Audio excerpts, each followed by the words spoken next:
ओम शांति। आज के महावाक्य हैं 2 फरवरी 2008 के। मुरली का सार है, संपूर्ण पवित्रता द्वारा रूहानी रॉयल्टी और पर्सनैलिटी का अनुभव करते अपने मास्टर ज्ञान सूर्य स्वरूप को इमर्ज करो। आज बाप दादा चारों ओर के अपने रॉयल्टी और पर्सनैलिटी के परिवार को देख रहे हैं। यह रॉयल्टी व रूहानी पर्सनैलिटी का फाउंडेशन है संपूर्ण प्योरिटी। प्योरिटी की निशानी सभी के मस्तक में, सभी के सिर पर लाइट का ताज चमक रहा है। ऐसे चमकते हुए ताजधारी रूहानी रॉयल्टी, रूहानी पर्सनैलिटी वाले सिर्फ आप ब्राह्मण परिवार ही हैं, क्योंकि प्योरिटी को अपनाया है। आप ब्राह्मण आत्माओं की प्योरिटी का प्रभाव आदिकाल से प्रसिद्ध है। याद आता है अपना अनादि और आदिकाल। याद करो, अनादि काल में भी आप प्योर आत्माएं, आत्मा रूप में भी विशेष चमकते हुए सितारे चमकते रहते हैं। और भी आत्माएं हैं, लेकिन आप सितारों की चमक सबके साथ होते भी विशेष चमकती है। जैसे आकाश में सितारे अनेक होते हैं, लेकिन कोई कोई सितारे स्पेशल चमकने वाले होते हैं। देख रहे हो सभी अपने को। फिर आदि काल में आपके प्योरिटी की रॉयल्टी और पर्सनैलिटी कितनी महान रही है। सभी पहुंच गए आदिकाल में। पहुंच जाओ, चेक करो मेरी चमकने की रेखा कितनी % में है। आदिकाल से अंतिम काल तक आपके प्योरिटी की रॉयल्टी पर्सनैलिटी सदा रहती है।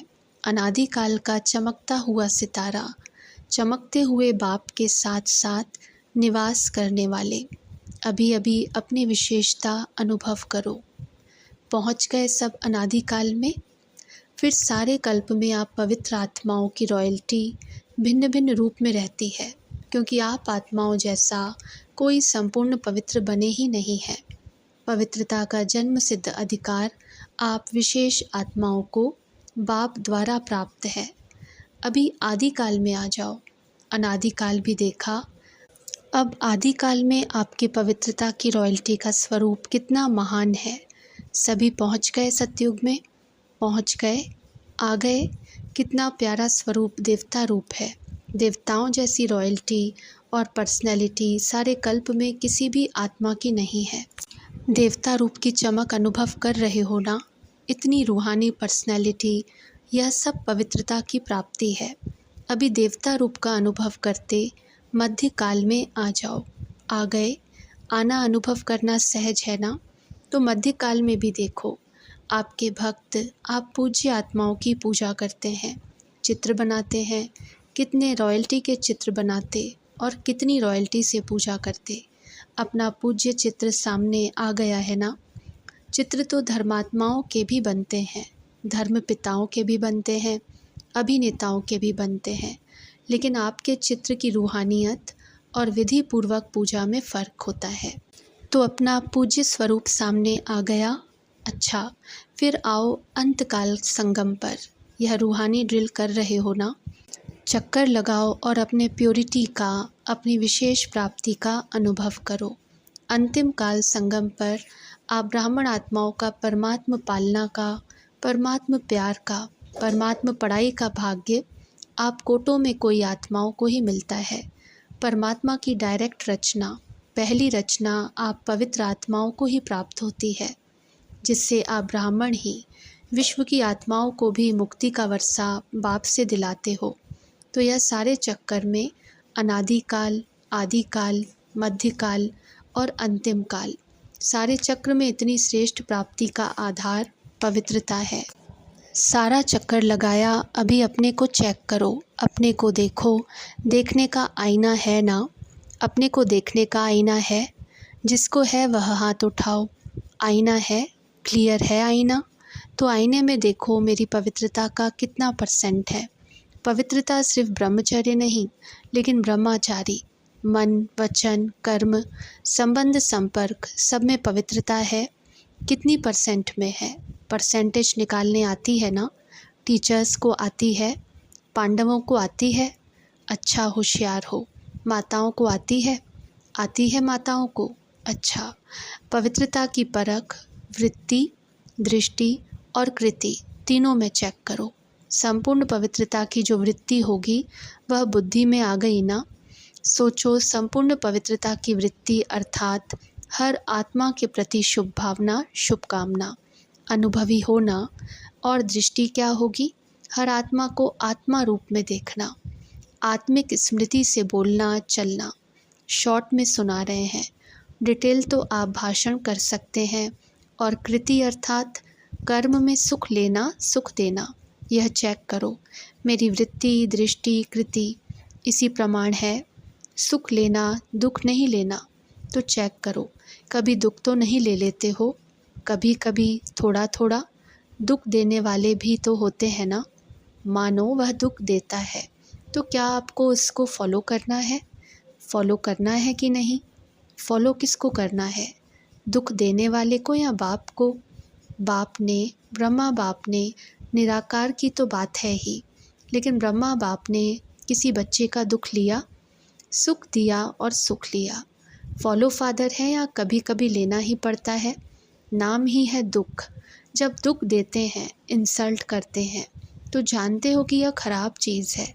कोई आपकी इंसल्ट करता है तो उसको आप अच्छा समझते हो, खराब समझते हो ना। तो वह आपको दुख देता है या इंसल्ट करता है, तो खराब चीज़ अगर आपको कोई देता है तो आप ले लेते हो, ले लेते हो। थोड़े समय के लिए, ज़्यादा समय नहीं, थोड़ा समय खराब चीज़ लेनी होती है तो दुख या इंसल्ट लेते क्यों हो? अर्थात मन में फीलिंग के रूप में रखते क्यों हो? तो अपने से पूछो, हम दुख लेते हैं या दुख को परिवर्तन के रूप में देखते हैं?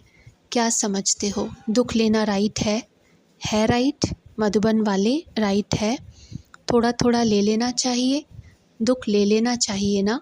नहीं लेना चाहिए, लेकिन ले लेते हो, गलती से ले लेते हो। यदि दुख की फीलिंग आई तो परेशान कौन होगा? मन में किचड़ा रखा तो परेशान कौन होगा? जहाँ किचड़ा होगा वहाँ ही परेशान होंगे ना। तो उस समय अपने रॉयल्टी और पर्सनैलिटी को सामने लाओ और अपने को किस स्वरूप में देखो। जानते हो आपका क्या टाइटल है? आपका टाइटल है सहनशीलता की देवी, सहनशीलता का देव। तो आप कौन हो? सहनशीलता की देवियाँ हो, सहनशीलता के देव हो या नहीं? कभी कभी हो जाते हैं। अपना पोजीशन याद करो, स्वमान याद करो, मैं कौन, यह स्मृति में लाओ। सारे कल्प के विशेष स्वरूप की स्मृति को लाओ। स्मृति तो आती है ना। बाप दादा ने देखा कि जैसे मेरा शब्द को सहज याद में परिवर्तन किया है, तो मेरा के विस्तार को समेटने के लिए क्या कहते हो? मेरा बाबा। जब भी मेरा मेरा आता तो मेरा बाबा में समेट लेते हो, और बार बार मेरा बाबा कहने से याद भी सहज हो जाती है और प्राप्ति भी ज़्यादा होती है। ऐसे ही सारे दिन में अगर किसी भी प्रकार की समस्या या कारण आता है तो उसके यह दो शब्द विशेष हैं, मैं और मेरा। तो जैसे बाबा शब्द कहते ही मेरा शब्द पक्का याद हो गया है ना। सभी अभी बाबा बाबा नहीं कहते, मेरा बाबा कहते हैं। ऐसे ही यह जो मैं शब्द है, इसको भी परिवर्तन करने के लिए जब भी मैं शब्द बोलो तो अपने स्वमान की लिस्ट सामने लाओ। मैं कौन? क्योंकि मैं शब्द गिराने के निमित्त भी बनता और मैं शब्द स्वमान की स्मृति से ऊंचा भी उठाता है। तो जैसे मेरा बाबा का अभ्यास हो गया है, ऐसे ही मैं शब्द को बॉडी कॉन्शियसनेस की स्मृति के बजाय अपने श्रेष्ठ स्वमान को सामने लाओ। मैं श्रेष्ठ आत्मा हूँ, तख्त नशीन आत्मा हूँ, विश्व कल्याणी आत्मा हूँ। ऐसे कोई ना कोई स्वमान मैं से जोड़ लो तो मैं शब्द उन्नति का साधन हो जाए। जैसे मेरा शब्द अभी मेजॉरिटी बाबा शब्द याद दिलाता है, ऐसे मैं शब्द स्वमान की याद दिलाए, क्योंकि अभी समय प्रकृति द्वारा अपनी चैलेंज कर रहा है। समय की समीपता को कॉमन बात नहीं समझो। अचानक और एवर रेडी शब्द को अपने कर्मयोगी जीवन में हर समय स्मृति में रखो। अपने शांति की शक्ति का स्वयं प्रति भी भिन्न भिन्न रूप में प्रयोग करो। जैसे साइंस अपना नया नया प्रयोग करती रहती है, जितना स्व के प्रति प्रयोग करने की प्रैक्टिस करते रहेंगे, उतना ही औरों प्रति भी शांति की शक्ति का प्रयोग होता रहेगा। अभी विशेष अपने शक्तियों की सकाश चारों ओर फैलाओ। जब आपकी प्रकृति, सूर्य की शक्ति, सूर्य की किरणें अपना कार्य कितने रूप से कर रही हैं। पानी बरसाता भी है, पानी सुखाता भी है, दिन से रात, रात से दिन करके दिखाता है। तो क्या आप अपने शक्तियों की सकाश वायुमंडल में नहीं फैला सकते? आत्माओं को अपनी शक्तियों की सकाश से, दुख अशांति से नहीं छुड़ा सकते? ज्ञान सूर्य स्वरूप को इमर्ज करो, किरणें फैलाओ, सकाश फैलाओ। जैसे स्थापना के आदि काल में बाप दादा की तरफ से अनेक आत्माओं को सुख शांति की सकाश मिलने का घर बैठे अनुभव हुआ, संकल्प मिला आओ। ऐसे अब आप मास्टर ज्ञान सूर्य बच्चों द्वारा सुख शांति की लहर फैलाने की अनुभूति होनी चाहिए, लेकिन वह तब होगी, इसका साधन है मन की एकाग्रता, याद की एकाग्रता।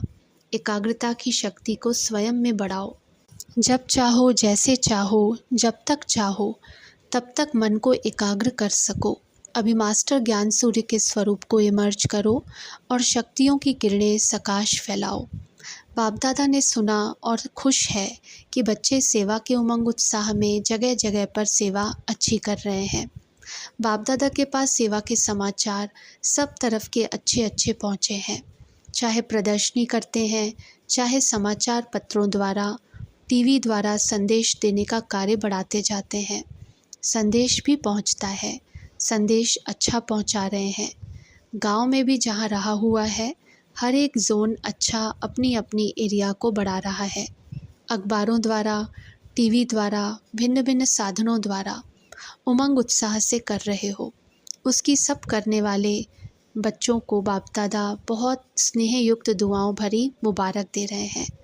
लेकिन अभी संदेश देने में तो अच्छा उमंग उत्साह है।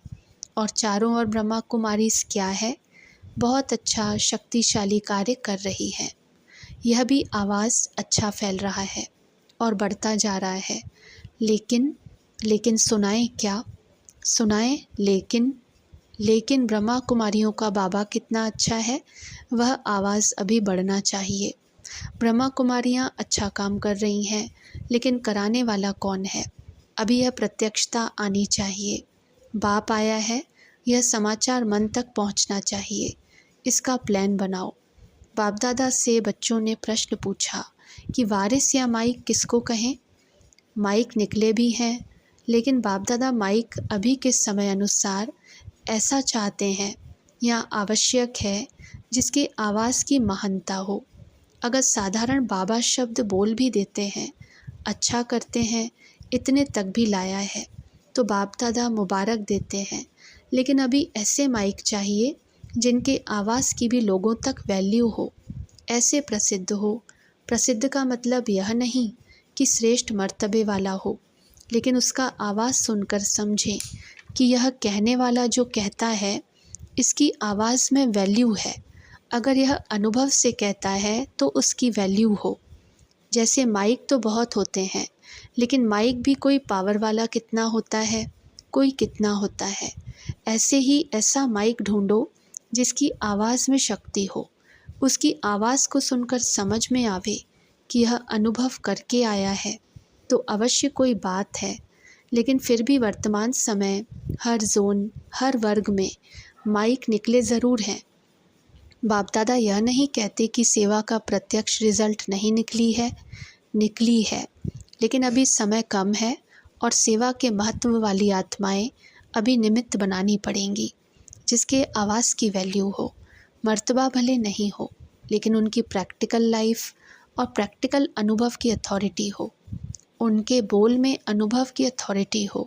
समझा कैसा माइक चाहिए?